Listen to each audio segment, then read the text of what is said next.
नमस्कार और स्वागत है। आज हम भारत के कुछ महत्वपूर्ण संस्थानों पर बात करने वाले हैं। हाँ, वो संस्थाएं जो हमारे शासन का आधार हैं। बिल्कुल। कुछ तो सीधे संविधान से अपनी शक्ति लेती हैं और कुछ कानून के जरिए बनी है। संवैधानिक और गैर संवैधानिक निकाय। हाँ, हमारे पास ये कुछ नोट्स हैं। आज इन्हीं के आधार पर हम इन्हें समझने की कोशिश करेंगे। तो चलिए देखते हैं कि ये निकाय असल में करते क्या है, इनकी शक्तियां क्या है और ये हमारे सिस्टम के लिए क्यों इतने जरूरी हैं। खोलते हैं इन पन्नों को। शुरुआत करते हैं संवैधानिक निकायों से, मतलब वो जिनका जिक्र सीधे संविधान में है। ठीक है। और आजकल जैसे चुनावी माहौल रहता है, तो निर्वाचन आयोग से बेहतर क्या हो सकता है? सही है। इलेक्शन कमीशन, संविधान का अनुच्छेद 324। हाँ, ये सिर्फ चुनाव कराने वाली बॉडी नहीं है। ये एक आप कह सकते हैं सेमी जुडिशियल, मतलब अर्ध न्यायिक निकाय भी है। अर्ध न्यायिक मतलब कुछ मामलों में, खासकर चुनाव से जुड़े विवादों में, ये अदालतों जैसी शक्ति रखता है। इसकी स्थापना 25 जनवरी 1950 को हुई थी। और इसी दिन हम राष्ट्रीय मतदाता दिवस मनाते हैं। बिल्कुल। और पहले मुख्य चुनाव आयुक्त सुकुमार सेन थे। दिलचस्प बात यह है कि शुरुआत में तो इसमें सिर्फ एक ही सदस्य होते थे, है ना, मुख्य चुनाव आयुक्त। हाँ बिल्कुल। पर 1 अक्टूबर 1993 से ये एक मल्टी मेंबर बॉडी बन गया। एक मुख्य चुनाव आयुक्त यानी सीईसी और 2 चुनाव आयुक्त ईसीज। ये बदलाव क्यों? शायद काम का बोझ या... हाँ, शायद काम का बोझ बढ़ा और ये भी सोचा गया कि ज्यादा लोग होंगे तो फैसले और संतुलित होंगे। एक सामूहिक विवेक का इस्तेमाल होगा। और इनकी नियुक्ति ये कौन करता है? नियुक्ति राष्ट्रपति करते हैं, लेकिन एक समिति की सिफारिश पर। उस समिति में प्रधानमंत्री होते हैं, लोकसभा में विपक्ष के नेता और पीएम द्वारा चुना गया एक कैबिनेट मंत्री। मतलब एक तरह की बैलेंसिंग। और कार्यकाल, ये तो बहुत जरूरी है इनकी स्वतंत्रता के लिए। बहुत जरूरी। कार्यकाल 6 साल का होता है या फिर 65 साल की उम्र तक, जो भी पहले हो जाए। और हटाना आसान नहीं। प्रक्रिया वही है जो सुप्रीम कोर्ट के जज को हटाने की होती है। ओह, मतलब संसद में विशेष बहुमत से प्रस्ताव पारित करना होगा। हाँ, उसी के बाद राष्ट्रपति हटा सकते हैं। ये सब इसलिए ताकि वो बिना किसी डर या दबाव के निष्पक्ष काम कर सकें। और काम तो हम सब जानते ही हैं। राष्ट्रपति, उपराष्ट्रपति, संसद, विधानसभा चुनाव करवाना, वोटर लिस्ट तैयार करना। हाँ, पार्टियों को मान्यता देना, चुनावी चिन्ह आवंटित करना, ये सब जिम्मेदारियां बहुत बड़ी हैं। सही में लोकतंत्र का एक महत्वपूर्ण स्तंभ है ये। बिल्कुल। और ये अनुच्छेद 103 और 192 के तहत ना सांसदों और विधायकों की अयोग्यता के मामलों पर राष्ट्रपति या राज्यपाल को सलाह भी देता है। अच्छा। नोट्स में 2 समितियों का भी जिक्र है, दिनेश गोस्वामी समिति और तारकुंडे समिति। हाँ, ये चुनावी सुधारों से जुड़ी हैं। हाँ, ये दिखाता है कि चुनाव प्रक्रिया को बेहतर बनाने पर विचार हमेशा से चलता रहा है। ठीक है, तो ये था निर्वाचन आयोग। अब चुनाव की निष्पक्षता से आगे बढ़ते हैं भर्ती की निष्पक्षता पर। संघ लोक सेवा आयोग यूपीएससी, अनुच्छेद 315 से 323। हाँ, यूपीएससी भारत की सेंट्रल रिक्रूटिंग एजेंसी, मतलब अखिल भारतीय सेवाएं, आईएएस, आईपीएस, आईएफएस और दूसरी केंद्रीय सेवाओं के लिए भर्ती यही करती है। इसका मुख्य उद्देश्य क्या है? यही कि इन अहम पदों पर भर्ती सिर्फ और सिर्फ मेरिट, मतलब योग्यता के आधार पर हो, कोई पक्षपात ना हो। और इसकी स्वतंत्रता कैसे सुनिश्चित होती है, जैसे चुनाव आयोग की है? इसके भी कई तरीके हैं। अध्यक्ष और सदस्यों की नियुक्ति राष्ट्रपति करते हैं। कार्यकाल भी सुरक्षित है, 6 साल या 65 वर्ष की उम्र तक। और इन्हें हटाना? वो भी मुश्किल है। सिर्फ राष्ट्रपति हटा सकते हैं, वो भी संविधान में दिए गए खास आधारों पर ही, जैसे दिवालिया हो जाना या कोई और लाभ का पद लेना या फिर कदाचार मतलब मिसबिहेवियर। हाँ, कदाचार के मामले में भी पहले सुप्रीम कोर्ट जांच करेगा, उसकी रिपोर्ट के बाद ही राष्ट्रपति हटा सकते हैं। अच्छा। एक और बात, इनका जो खर्चा होता है ना, वो भारत की संचित निधि पर भारित होता है, अनुच्छेद 322। भारित व्यय, इसका मतलब क्या है आसान भाषा में? मतलब ये कि इनके खर्चे के लिए संसद में वोटिंग की जरूरत नहीं पड़ती, पैसा लॉटेड है। ये इनकी फाइनेंशियल ऑटोनॉमी, मतलब वित्तीय स्वतंत्रता सुनिश्चित करता है, ताकि ये बिना किसी सरकारी दबाव के काम करें। और ये अपनी सालाना रिपोर्ट राष्ट्रपति को सौंपते हैं। काम तो मुख्य रूप से परीक्षा लेना ही है। परीक्षा लेना तो है ही, अनुच्छेद 320 में लिखा है, लेकिन इसके अलावा प्रमोशन, एक सर्विस से दूसरी में ट्रांसफर या डिसिप्लिनरी मामलों में भी ये सरकार को सलाह देते हैं। सिविल सेवा दिवस का भी जिक्र है नोट्स में, 21 अप्रैल। हाँ, शायद उस दिन सरदार पटेल में प्रशासनिक सेवाओं के महत्व पर भाषण दिया था, उसी की याद में। राज्यों में भी तो ऐसे ही आयोग होते हैं, स्टेट पीएससी। हाँ, बिल्कुल। राज्य लोक सेवा आयोग, SPSC। काम लगभग वैसा ही, राज्य स्तर पर नियुक्ति राज्यपाल करते हैं। कार्यकाल थोड़ा अलग है, 6 साल या 62 साल की उम्र तक। लेकिन इसमें एक पेंच है शायद। हाँ, दिलचस्प बात यह है कि नियुक्ति तो राज्यपाल करते हैं, पर SPSC के अध्यक्ष या सदस्य को हटाने का अधिकार सिर्फ राष्ट्रपति को है, उन्हीं आधारों पर जिन पर UPSC वालों को हटाया जाता है। ये तो काफी अनोखा है ना?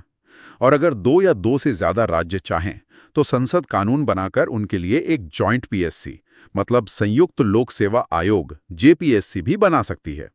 JPSC के अध्यक्ष और सदस्यों की नियुक्ति फिर राष्ट्रपति करते हैं। ठीक है, तो ये हुई भर्ती की बात। अब आते हैं खर्चों पर नजर रखने वाले पर। हाँ, CAG, नियंत्रक एवं महालेखा परीक्षक, कंट्रोलर एंड ऑडिटर जनरल, अनुच्छेद 148।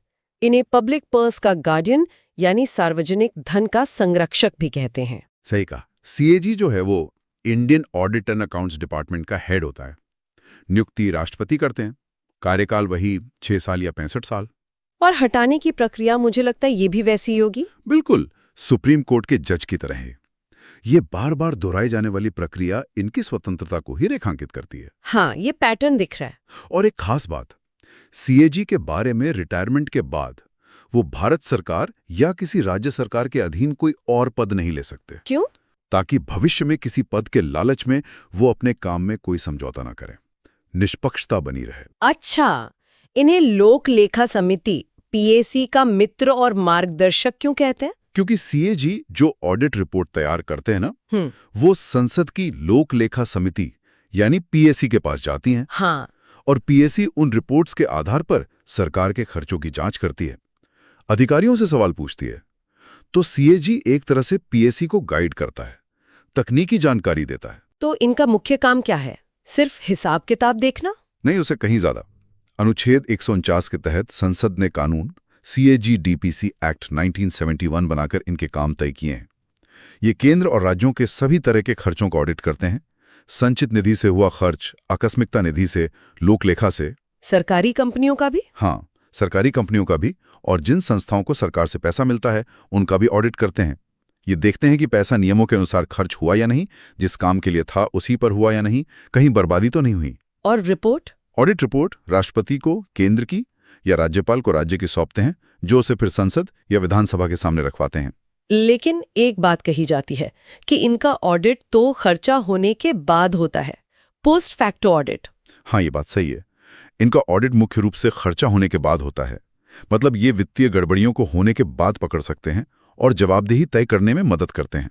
तो ये गड़बड़ी होने से रोक नहीं सकते? रोकने की शक्ति सीमित है। ये उनकी कार्यप्रणाली का एक पहलू है जिस पर अक्सर बहस होती है। फिर भी इनकी रिपोर्टें बहुत महत्वपूर्ण होती हैं। ठीक है, वित्तीय जवाबदेही से अब कानूनी सलाह की ओर चलते हैं। महान्यायवादी, अटॉर्नी जनरल। अटॉर्नी जनरल, हाँ, अनुच्छेद 76। देश के सबसे बड़े कानूनी अधिकारी। पहले MC सीतलवाड़ थे, अभी नोट्स में R वेंकटरमणी का नाम है। हाँ, वर्तमान में R वेंकटरमणी हैं। इनकी नियुक्ति राष्ट्रपति करते हैं। योग्यता वही होनी चाहिए जो सुप्रीम कोर्ट का जज बनने के लिए चाहिए। कार्यकाल कितना होता है? संविधान में इनका कार्यकाल तय नहीं है। ये राष्ट्रपति के प्रसाद पर्यंत पद धारण करते हैं। राष्ट्रपति के प्रसाद पर्यंत, इसका क्या मतलब हुआ? Pleasure of the president. इसका मतलब है कि राष्ट्रपति जब चाहें, तकनीकी रूप से कहें तो सरकार की सलाह पर इन्हें पद से हटा सकते हैं। इनका वेतन वो भी राष्ट्रपति ही तय करते हैं। तो काम क्या है इनका? मुख्य काम है भारत सरकार को कानूनी मामलों पर सलाह देना, राष्ट्रपति जो भी कानूनी काम सौंपें वो करना, और भारत सरकार की तरफ से सुप्रीम कोर्ट और हाई कोर्ट में पेश होना। और इन्हें संसद में बैठने का भी अधिकार है, पर वोट देने का नहीं। हाँ, अनुच्छेद 88। ये संसद की कार्यवाही में बोल सकते हैं, हिस्सा ले सकते हैं, किसी संसदीय समिति के सदस्य भी हो सकते हैं, लेकिन वोट नहीं कर सकते क्योंकि ये संसद के सदस्य नहीं होते। क्या ये प्राइवेट प्रैक्टिस कर सकते हैं? हाँ, ये फुल टाइम सरकारी वकील नहीं है, इसलिए प्राइवेट कानूनी प्रैक्टिस कर सकते हैं, बस शर्त यह है कि वो भारत सरकार के खिलाफ कोई सलाह या केस ना लें। अच्छा, और राज्यों में भी ऐसा ही कोई पद होता है? हाँ, राज्यों में महाधिवक्ता होते हैं, एडवोकेट जनरल, अनुच्छेद 165। उनका काम राज्य सरकार के लिए वही होता है जो अटॉर्नी जनरल का केंद्र सरकार के लिए। ठीक है, अब कुछ उन संवैधानिक निकायों की बात करते हैं जो खास वर्गों के अधिकारों की रक्षा के लिए बने हैं, जैसे राष्ट्रीय अनुसूचित जनजाति आयोग NCST। हाँ, NCST ये अनुच्छेद 338A के तहत आता है। इसे 89वें संविधान संशोधन अधिनियम 2003 ने बनाया था। 2004 में ये लागू हुआ। ये पहले SC/ST आयोग का हिस्सा था। बिल्कुल, पहले अनुसूचित जाति SC और अनुसूचित जनजाति ST के लिए एक ही राष्ट्रीय आयोग होता था। इस संशोधन से ST के लिए एक अलग आयोग बना दिया गया ताकि जनजातीय समुदाय के मुद्दों पर ज्यादा ध्यान दिया जा सके। संरचना कैसी है इसकी? इसमें एक अध्यक्ष, एक उपाध्यक्ष और 3 अन्य सदस्य होते हैं। नियुक्ति राष्ट्रपति करते हैं। नोट्स के अनुसार अध्यक्ष का कार्यकाल 3 साल का होता है। और इनका मुख्य काम? इनका काम है अनुसूचित जनजातियों के लिए जो संवैधानिक और कानूनी सुरक्षा उपाय हैं उनकी निगरानी करना, उनकी जांच करना, अगर उनकी कोई खास शिकायतें हैं तो उनकी जांच करना, उनके सामाजिक आर्थिक विकास की योजना प्रक्रिया में सलाह देना और राष्ट्रपति को रिपोर्ट भेजना। इन्हें कुछ शक्तियां भी मिली हैं? हाँ, जांच करते समय इन्हें दीवानी अदालत की शक्तियां प्राप्त होती हैं, जैसे किसी को समन भेजना, गवाही लेना वगैरह। इसी तरह का एक आयोग पिछड़े वर्गों के लिए भी है, NCBC। हाँ, राष्ट्रीय पिछड़ा वर्ग आयोग NCBC। ये शुरू में एक सांविधिक निकाय था, मतलब कानून से बना था, लेकिन 102वां संविधान संशोधन हुआ 2018 में। इसने इसे संवैधानिक दर्जा दे दिया। बिल्कुल, अब ये अनुच्छेद 338B के तहत एक संवैधानिक आयोग है। संरचना और नियुक्ति NCST जैसी है। अध्यक्ष, उपाध्यक्ष, 3 सदस्य, नियुक्ति राष्ट्रपति द्वारा। अध्यक्ष का कार्यकाल भी 3 साल। और काम? इसका मुख्य काम है सामाजिक और शैक्षिक रूप से पिछड़े वर्गों की सूची में जातियों को शामिल करने या हटाने के जो अनुरोध आते हैं उनकी जांच करना, और पिछड़े वर्गों के अधिकारों और सुरक्षा उपायों से जुड़ी शिकायतों की जांच करना। इसे भी दीवानी अदालत की शक्तियां मिली हैं। पिछड़े वर्गों के मुद्दों के लिए ये बहुत अहम हो गया है अब। निश्चित रूप से संवैधानिक दर्जा मिलने से इसकी महत्व बढ़ी है। एक और पद का जिक्र है नोट्स में, भाषाई अल्पसंख्यकों के लिए विशेष अधिकारी। हाँ, special officer for linguistic minorities. इसका प्रावधान अनुच्छेद 350B में है। ये मूल संविधान में नहीं था, इसे 7वें संविधान संशोधन 1956 से जोड़ा गया था। नियुक्ति कौन करता है? इनकी नियुक्ति भी राष्ट्रपति करते हैं। इनका मुख्यालय प्रयागराज, इलाहाबाद में है। काम क्या है इनका? इनका काम है भारत में जो भाषाई अल्पसंख्यक हैं, मतलब जिनकी भाषा राज्य की मुख्य भाषा से अलग है, उनके लिए संविधान में जो सुरक्षा उपाय दिए गए हैं वो ठीक से लागू हो रहे हैं या नहीं, इसकी जांच करना और राष्ट्रपति को रिपोर्ट देना। अल्पसंख्यक कार्य मंत्रालय इसका नोडल मंत्रालय है। भारत जैसे विविधता वाले देश में ये भी जरूरी है। हाँ, भाषाओं की रक्षा के लिए। तो ये थे कुछ प्रमुख संवैधानिक निकाय जिनका आधार खुद संविधान है। अब जरा उन निकायों पर आते हैं जो संविधान में तो नहीं है, पर या तो संसद के कानून से बने हैं या फिर सरकार के आदेश से। हाँ, गैर संवैधानिक निकाय, इनमें सांविधिक स्टैट्यूटरी और कार्यकारी एग्जीक्यूटिव दोनों तरह के निकाय आ जाते हैं। शुरुआत करते हैं एक बहुत ही महत्वपूर्ण निकाय से, राष्ट्रीय मानवाधिकार आयोग NHRC। हाँ, ये एक सांविधिक निकाय है, मतलब इसे संसद के एक कानून मानवाधिकार संरक्षण अधिनियम 1993 के तहत बनाया गया है। संवैधानिक नहीं है ये? नहीं, ये संवैधानिक नहीं है। इसकी स्थापना 12 अक्टूबर 1993 को हुई।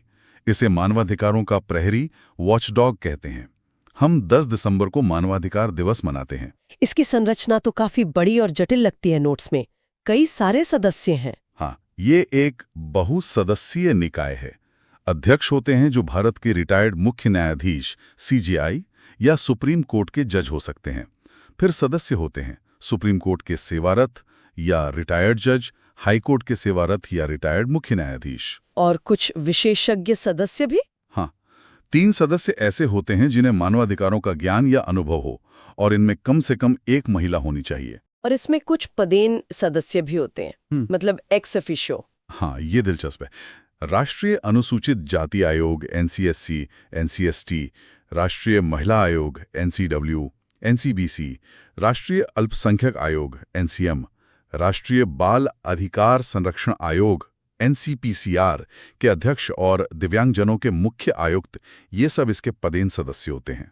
इतने सारे आयोगों के अध्यक्ष क्यों शामिल किए गए हैं? शायद इसलिए ताकि मानवाधिकार के मुद्दों पर एक व्यापक दृष्टिकोण अपनाया जा सके और इन सभी आयोगों के बीच तालमेल बना रहे। नियुक्ति कैसे होती है? नियुक्ति राष्ट्रपति करते हैं, लेकिन एक 6 सदस्यीय समिति की सिफारिश पर।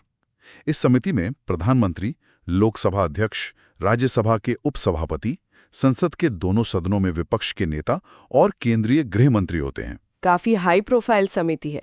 कार्यकाल कितना है? कार्यकाल अब 3 साल या 70 वर्ष की आयु तक है, जो भी पहले हो। पहले ये 5-70 था, 2019 में संशोधन हुआ है। और काम क्या करते हैं ये? जो मुख्य काम है मानवाधिकारों के उल्लंघन की शिकायतों की जांच करना। ये खुद से भी स्वतः संज्ञान लेकर या किसी की याचिका पर जांच कर सकते हैं। जेलों और बंदी गृहों का दौरा करके वहां की स्थितियों को देखना। संविधान या कानूनों में मानवाधिकारों की सुरक्षा के लिए जो प्रावधान है, उनकी समीक्षा करना, अंतर्राष्ट्रीय संधियों का अध्ययन करना और उन्हें बेहतर तरीके से लागू करने की सिफारिश करना, मानवाधिकारों पर रिसर्च को बढ़ावा देना, लोगों में जागरूकता फैलाना। इन्हें भी जांच के लिए दीवानी अदालत की शक्तियां हैं। हाँ है। ये गवाहों को बुला सकते हैं, शपथ पर गवाही ले सकते हैं, दस्तावेज मंगवा सकते हैं। लेकिन मैंने सुना है इनकी सिफारिशें सिर्फ सलाहकारी होती हैं, बाइंडिंग नहीं होती। हाँ, ये NHRC की एक बड़ी सीमा मानी जाती है। ये सरकार या अथॉरिटी को केवल सिफारिशें भेज सकता है। ये सीधे किसी को सजा नहीं दे सकता या पीड़ित को मुआवजा देने का ऑर्डर नहीं दे सकता। तो फिर इसका क्या फायदा? फायदा यह है कि इसकी जांच और रिपोर्ट से मामलों पर रोशनी पड़ती है, पब्लिक प्रेशर बनता है और सरकार पर कार्रवाई करने का नैतिक दबाव आता है। इसकी अपनी अहमियत है। राज्यों में भी राज्य मानवाधिकार आयोग SHRCs होते हैं। ठीक है, मानवाधिकार के बाद अब बात करते हैं सूचना के अधिकार की। केंद्रीय सूचना आयोग CIC। हाँ, इसकी स्थापना सूचना का अधिकार अधिनियम यानी RTI एक्ट 2005 के तहत हुई थी, 12 अक्टूबर 2005 को। RTI एक्ट तो बहुत क्रांतिकारी माना जाता है। बिल्कुल, इसने सरकारी कामकाज में पारदर्शिता लाने में बड़ी भूमिका निभाई है। CIC इसी कानून के तहत शिकायतों को सुनने वाला शीर्ष निकाय है। इसमें कौन कौन होते हैं? इसमें एक मुख्य सूचना आयुक्त, चीफ इंफॉर्मेशन कमिश्नर CIC होते हैं और अधिकतम 10 सूचना आयुक्त, इंफॉर्मेशन कमिश्नर्स ICs हो सकते हैं। नियुक्ति कौन करते हैं? नियुक्ति राष्ट्रपति करते हैं, एक समिति की सिफारिश पर। उस समिति में प्रधानमंत्री, लोकसभा में विपक्ष के नेता और प्रधानमंत्री द्वारा नामित एक कैबिनेट मंत्री होते हैं। कार्यकाल, इसमें भी कुछ बदलाव हुआ था शायद। हाँ, 2019 में RTI एक्ट में संशोधन करके कार्यकाल और सेवा शर्तें तय करने का अधिकार केंद्र सरकार को दे दिया गया। पहले ये 5 साल या 65 वर्ष की उम्र तक तय था। इस बदलाव की आलोचना भी हुई थी। हाँ, कुछ लोगों का मानना था कि इससे CIC की स्वतंत्रता प्रभावित हो सकती है। खैर, इनका मुख्य काम है RTI के तहत अगर किसी को जानकारी नहीं मिलती है या गलत मिलती है या देरी से मिलती है तो उससे जुड़ी शिकायतों को सुनना और उनकी जांच करना। ये जुर्माना भी लगा सकते हैं। हाँ, अगर कोई अधिकारी बिना वजह जानकारी देने से मना करता है या गलत जानकारी देता है तो CIC उस पर जुर्माना लगा सकता है। इसे भी दीवानी अदालत की शक्तियां प्राप्त हैं। पारदर्शिता और जवाबदेही के लिए तो ये बहुत ही जरूरी संस्था है। निश्चित रूप से। राज्यों में राज्य सूचना आयोग भी होते हैं। चलिए अब भ्रष्टाचार पर लगाम लगाने वाले एक और निकाय की बात करते हैं। केंद्रीय सतर्कता आयोग CVC सेंट्रल विजिलेंस कमीशन। ये देश की टॉप विजिलेंस संस्था है। इसकी स्थापना 1964 में हुई थी। ये किस समिति की सिफारिश पर बनी थी? केस संथानम समिति, भ्रष्टाचार निवारण पर बनी थी यह समिति। CVC शुरू में एक कार्यकारी प्रस्ताव से बनी थी, लेकिन 2003 में संसद ने कानून बनाकर इसे सांविधिक दर्जा दे दिया। तो ये भी अब एक स्टैट्यूटरी बॉडी है। इसमें कौन होते हैं? इसमें एक केंद्रीय सतर्कता आयुक्त CVC होते हैं और अधिकतम 2 सतर्कता आयुक्त VCs। नियुक्ति राष्ट्रपति करते हैं, एक 3 सदस्यीय समिति की सिफारिश पर, जिसमें प्रधानमंत्री, केंद्रीय गृह मंत्री और लोकसभा में विपक्ष के नेता होते हैं। कार्यकाल कितना होता है? कार्यकाल 4 साल या 65 वर्ष की आयु तक होता है और ये दोबारा नियुक्ति के पात्र नहीं होते। इनका मुख्य काम क्या है? विजिलेंस मतलब निगरानी? हाँ, केंद्र सरकार के संगठनों में जो विजिलेंस एडमिनिस्ट्रेशन है उसकी देखरेख करना और भ्रष्टाचार निवारण अधिनियम 1988 के तहत कुछ खास कैटेगरी के सरकारी कर्मचारियों के खिलाफ भ्रष्टाचार के आरोपों की जांच की सिफारिश करना या करवाना। क्या ये खुद जांच करती है? ये सीधे जांच कम करती है। ज्यादातर ये CBI या विभागों के मुख्य सतर्कता अधिकारियों CVOs के जरिए जांच करवाती है। एक बहुत महत्वपूर्ण बात यह है कि भ्रष्टाचार निवारण अधिनियम से जुड़े मामलों में CBI के ऊपर CVC का सुपरिंटेंडेंस यानी अधीक्षण रहता है। CVC CBI से रिपोर्ट भी मांग सकती है। ये अपनी रिपोर्ट राष्ट्रपति को सौंपती है। तो CVC और CBI के बीच एक तरह का कनेक्शन है। हाँ, खासकर भ्रष्टाचार के मामलों में। चलिए, सीबीआई का जिक्र आ ही गया है तो उसी की बात कर लेते हैं। केंद्रीय अन्वेषण ब्यूरो, सीबीआई, ये तो शायद सबसे ज्यादा जानी पहचानी जांच एजेंसी है। हाँ, बहुत चर्चित रहती है। लेकिन दिलचस्प बात यह है कि सीबीआई ना तो संवैधानिक निकाय है और ना ही सांविधिक। क्या मतलब? फिर ये है क्या? फारिश संथानम समिति की ही थी। ये अपनी जांच की शक्तियां दिल्ली विशेष पुलिस स्थापन अधिनियम यानी डीएसपी एक्ट 1946 से लेती है। तो ये एक कार्यकारी निकाय हुआ, एग्जीक्यूटिव बॉडी। हाँ, इसे आप गृह मंत्रालय के प्रस्ताव से बनी एक एजेंसी कह सकते हैं, जो अब कार्मिक मंत्रालय डीपीटी के तहत काम करती है। इसका प्रमुख निदेशक डायरेक्टर होता है। उनकी नियुक्ति कैसे होती है? इसमें भी कुछ बदलाव हुए हैं? हाँ, अब सीबीआई निदेशक की नियुक्ति केंद्र सरकार एक उच्च स्तरीय समिति की सिफारिश पर करती है। इस समिति में प्रधानमंत्री, लोकसभा में विपक्ष के नेता या सबसे बड़ी विपक्षी पार्टी के नेता और भारत के मुख्य न्यायाधीश या उनके द्वारा नामित सुप्रीम कोर्ट के जज होते हैं। ये तो काफी मजबूत समिति है। कार्यकाल की सुरक्षा भी है। हाँ, सीवीसी अधिनियम 2003 के तहत सीबीआई निदेशक को कम से कम 2 साल के कार्यकाल की सुरक्षा दी गई है, ताकि उन पर कोई राजनीतिक दबाव ना रहे। और सीबीआई के मुख्य काम क्या है? देखिए, इसके कई काम हैं। पहला तो भ्रष्टाचार के मामलों की जांच करना, खासकर जो केंद्र सरकार के कर्मचारियों या उपक्रमों से जुड़े हों, पीसी एक्ट के तहत। दूसरा, बड़े आर्थिक अपराधों की जांच करना, जैसे बैंक फ्रॉड, स्कैम वगैरह। तीसरा, गंभीर किस्म के पारंपरिक अपराध, जैसे हत्या, अपहरण, आतंकवाद से जुड़े मामले, लेकिन ये आमतौर पर राज्य सरकारों के अनुरोध पर या फिर हाईकोर्ट या सुप्रीम कोर्ट के आदेश पर ही हाथ में लेती है। अच्छा, मतलब राज्यों के मामलों में राज्य की सहमति जरूरी है। हाँ, डीएसपीई एक्ट के तहत राज्यों में जांच करने के लिए आमतौर पर राज्य सरकार की सामान्य सहमति, जनरल कंसेंट जरूरी होती है। अगर वो सहमति वापस ले ली जाए तो सीबीआई को हर केस के लिए अलग से अनुमति लेनी पड़ती है, जब तक कि कोर्ट का आदेश ना हो। ये सहमति वाला मुद्दा अक्सर केंद्र और राज्य संबंधों में तनाव का कारण बनता है। सीबीआई का आदर्श वाक्य भी है नोट्स में, उद्यम, निष्पक्षता, ईमानदारी। Industry, impartiality, integrity. हाँ, ठीक है, अब जल्दी से कुछ और आयोगों पर नजर डाल लेते हैं। राष्ट्रीय महिला आयोग, एनसीडब्ल्यू। एनसीडब्ल्यू ये भी एक सांविधिक निकाय है। राष्ट्रीय महिला आयोग अधिनियम 1990 के तहत बना और जनवरी 1992 में स्थापित हुआ। काम क्या है इसका? महिलाओं के लिए जो संवैधानिक और कानूनी अधिकार हैं, उनकी रक्षा करना, उनकी समीक्षा करना, अगर कोई कानून महिलाओं के हित में नहीं है तो उसमें बदलाव की सिफारिश करना, महिलाओं की शिकायतों को सुनना, उनके निवारण में मदद करना, महिलाओं को प्रभावित करने वाले नीतिगत मामलों पर सरकार को सलाह देना। इसकी संरचना? इसमें एक अध्यक्ष होती हैं, 5 सदस्य जिन्हें कानून, ट्रेड यूनियन, महिला उद्योग, स्वास्थ्य, शिक्षा आदि का अनुभव हो, और एक सदस्य सचिव होते हैं। नियुक्ति केंद्र सरकार करती है। अध्यक्ष का कार्यकाल 3 साल। ठीक है, अगला है राष्ट्रीय अल्पसंख्यक आयोग, एनसीएम। 78 में भी सरकार ने एक प्रस्ताव से अल्पसंख्यक आयोग बनाया था, जिसे 1992 में कानूनी दर्जा मिला। अल्पसंख्यक कौन कौन है भारत में? इस आयोग के अनुसार केंद्र सरकार ने 6 धार्मिक समुदायों को अल्पसंख्यक के रूप में अधिसूचित किया है: मुस्लिम, ईसाई, सिख, बौद्ध, पारसी और जैन। जैन समुदाय को 2014 में जोड़ा गया था। संरचना इसकी भी वैसी ही है? हाँ, एक अध्यक्ष, एक उपाध्यक्ष और 5 सदस्य। ये सभी अल्पसंख्यक समुदायों से होने चाहिए और प्रतिष्ठित व्यक्ति होने चाहिए।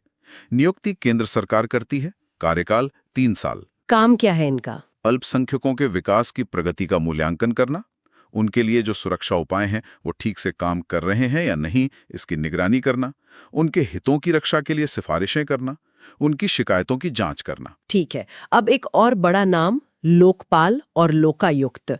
ये भ्रष्टाचार के खिलाफ अन्ना हजारे आंदोलन के बाद काफी चर्चा में आए थे। हाँ बिल्कुल, लोकपाल केंद्र के लिए और लोकायुक्त राज्यों के लिए की स्थापना लोकपाल और लोकायुक्त अधिनियम 2013 के तहत की गई। ये एक तरह से एंटी करप्शन ओम्बुड्समैन है। ओम्बुड्समैन, ये क्या होता है? ये एक स्वीडिश कॉन्सेप्ट है। 1809 में पहली बार स्वीडन में बना था। ये एक स्वतंत्र अधिकारी होता है जो नागरिकों की सरकारी अधिकारियों के खिलाफ शिकायतों की जांच करता है। लोकपाल शब्द वैसे एलएम सिंघवी ने दिया था। लोकपाल की संरचना कैसी है? ये एक बहुसदस्यीय निकाय है। एक अध्यक्ष होते हैं जो या तो भारत के पूर्व मुख्य न्यायाधीश या सुप्रीम कोर्ट के पूर्व जज या फिर कोई बहुत ही प्रतिष्ठित व्यक्ति होने चाहिए, और अधिकतम 8 सदस्य हो सकते हैं। इन सदस्यों में से आधे न्यायिक पृष्ठभूमि से होने चाहिए और बाकी आधे सदस्य एससी, एसटी, ओबीसी, अल्पसंख्यक या महिला वर्ग से होने चाहिए। नियुक्ति कौन करता है? नियुक्ति राष्ट्रपति करते हैं, लेकिन एक बड़ी चयन समिति की सिफारिश पर। उस समिति में प्रधानमंत्री, लोकसभा अध्यक्ष, लोकसभा में विपक्ष के नेता, भारत के मुख्य न्यायाधीश या उनके द्वारा नामित जज और एक प्रतिष्ठित न्यायविद जिसे बाकी सदस्य चुनते हैं। कार्यकाल 5 साल या 70 वर्ष की आयु तक। पहले लोकपाल अध्यक्ष जस्टिस पिनाकी चंद्र घोष थे, 2019 में नियुक्त हुए थे। इसका अधिकार क्षेत्र कहाँ तक है? कौन कौन इसके दायरे में आते हैं? इसका अधिकार क्षेत्र बहुत व्यापक है। प्रधानमंत्री भी इसके दायरे में आते हैं, हालांकि कुछ सुरक्षा उपायों और अपवादों के साथ। सभी केंद्रीय मंत्री, सांसद, group A, B, C, D के सभी सरकारी अधिकारी, केंद्र सरकार के तहत आने वाले बोर्ड, निगम, सोसाइटी, सब इसके दायरे में हैं। काम क्या है इसका? भ्रष्टाचार के आरोपों की जांच करना। इसके पास अपनी एक जांच विंग होगी और प्रोसिक्यूशन विंग होगी। ये सीबीआई सहित किसी भी एजेंसी को जांच का निर्देश दे सकता है और उस जांच का अधीक्षण भी कर सकता है। और लोकायुक्त? लोकायुक्त राज्य स्तर पर लोकपाल जैसी ही संस्था है। हर राज्य को अपना लोकायुक्त नियुक्त करना होता है। हालांकि पहला लोकायुक्त महाराष्ट्र में 1971 में ही नियुक्त हो गया था, जबकि कानून सबसे पहले ओडिशा ने 1970 में बनाया था। इनकी संरचना और शक्तियां अलग अलग राज्यों में अलग अलग हो सकती हैं। तो ये भ्रष्टाचार से लड़ने के लिए एक महत्वपूर्ण तंत्र है। हाँ, इरादा तो यही है। इसकी प्रभावशीलता समय के साथ पता चलेगी। और अंत में चलते चलते बात करते हैं नीति आयोग की। हाँ, ये योजना आयोग की जगह आया। हाँ, 1 जनवरी 2015 को योजना आयोग को खत्म करके नीति आयोग बनाया गया। ये एक सरकारी प्रस्ताव से बना है, तो ये न तो संवैधानिक है न ही सांविधिक। ये एक कार्यकारी निकाय है। योजना आयोग क्यों खत्म किया गया? योजना आयोग पर आरोप लगते थे कि वो टॉप डाउन अप्रोच अपनाता है, मतलब केंद्र से योजनाएं बनाकर राज्यों पर थोपता है, और राज्यों को फंड आवंटन में उसकी भूमिका बहुत ज्यादा थी। नीति आयोग को एक अलग भूमिका के लिए बनाया गया है। तो नीति आयोग का मुख्य काम क्या है? ये योजनाएं नहीं बनाता। नहीं, ये योजना आयोग की तरह पंचवर्षीय योजनाएं नहीं बनाता, न ही राज्यों को विकास के लिए फंड आवंटित करता है। ये मुख्य रूप से सरकार का एक थिंक टैंक है, policy think tank. Think tank मतलब ये नीतियों पर रिसर्च करता है, सरकार को रणनीतिक और तकनीकी सलाह देता है। इसका जोर सहकारी संघवाद यानी कोऑपरेटिव फेडरलिज्म पर है कि केंद्र और राज्य मिलकर टीम इंडिया की तरह काम करें। और ये बॉटम अप अप्रोच को बढ़ावा देता है। हाँ, इसका उद्देश्य है कि योजनाएं नीचे से बने, गांव के स्तर से राज्यों की भागीदारी ज्यादा हो। इसकी संरचना कैसी है? इसके अध्यक्ष प्रधानमंत्री होते हैं, पदेन। एक उपाध्यक्ष होते हैं जिन्हें प्रधानमंत्री नियुक्त करते हैं। सबसे महत्वपूर्ण है इसकी गवर्निंग काउंसिल। उसमें कौन होते हैं? उसमें सभी राज्यों के मुख्यमंत्री और जिन केंद्र शासित प्रदेशों में विधानसभा हैं उनके मुख्यमंत्री और बाकी केंद्र शासित प्रदेशों के उपराज्यपाल एलजी शामिल होते हैं। ये सहकारी संघवाद का प्रतीक है। इसके अलावा कुछ पूर्णकालिक सदस्य होते हैं, कुछ अंशकालिक सदस्य विश्वविद्यालयों या शोध संस्थानों से, पदेन सदस्य, कुछ केंद्रीय मंत्री और एक मुख्य कार्यकारी अधिकारी सीईओ होते हैं जिनकी नियुक्ति भी प्रधानमंत्री करते हैं। इसके 2 हब बताए गए हैं नोट्स में। हाँ, इसके 2 मुख्य केंद्र हैं। एक है टीम इंडिया हब, जो राज्यों और केंद्र के बीच इंटरफेस का काम करता है, और दूसरा है ज्ञान और नवाचार hub, knowledge and innovation hub, जो थिंक टैंक का काम करता है, रिसर्च और बेस्ट प्रैक्टिसेस पर ध्यान देता है। तो कुल मिलाकर ये योजना बनाने वाली संस्था से ज्यादा एक सलाहकार और समन्वयकारी संस्था है। बिल्कुल, ये योजना आयोग के केंद्रीकृत मॉडल से हटकर एक ज्यादा सहयोगात्मक, ज्ञान आधारित और दिशा दिखाने वाली संस्था बनने का प्रयास है। तो हमने आज भारत में शासन, निगरानी और अधिकारों की रक्षा करने वाले कई तरह के निकायों की बात की, संवैधानिक भी और गैर संवैधानिक भी। हाँ, निर्वाचन आयोग से लेकर नीति आयोग तक हर संस्था की अपनी एक खास भूमिका है, अपनी शक्तियां हैं और हाँ, कुछ सीमाएं भी हैं। ये सब मिलकर ही हमारे लोकतंत्र और शासन व्यवस्था की मशीनरी को चलाते हैं। सही कहा। और एक जागरूक नागरिक के तौर पे इन संस्थाओं के बारे में जानना, इनकी कार्यप्रणाली को समझना मुझे लगता है बहुत जरूरी है, क्योंकि इनका असर कहीं ना कहीं हम सब पर पड़ता है। बिल्कुल। और इसी समझ के साथ एक सवाल शायद हम अपने श्रोताओं के लिए छोड़ सकते हैं। हाँ, कि आज के इस बदलते भारत में, जहां चुनौतियां रोज नई और ज्यादा जटिल होती जा रही हैं, वहां इन महत्वपूर्ण संस्थाओं की स्वतंत्रता और प्रभावशीलता को बनाए रखना कितना बड़ा चैलेंज है। ये एक अहम सवाल है, या ये भी सोच सकते हैं कि भविष्य की जरूरतों के हिसाब से इनकी भूमिका कैसे बदल रही है या कैसे बदलनी चाहिए। इन्हें और मजबूत कैसे किया जा सकता है। हाँ, सोचने के लिए काफी कुछ है। इसी विचार के साथ आज की ये गहन चर्चा यहीं समाप्त करते हैं।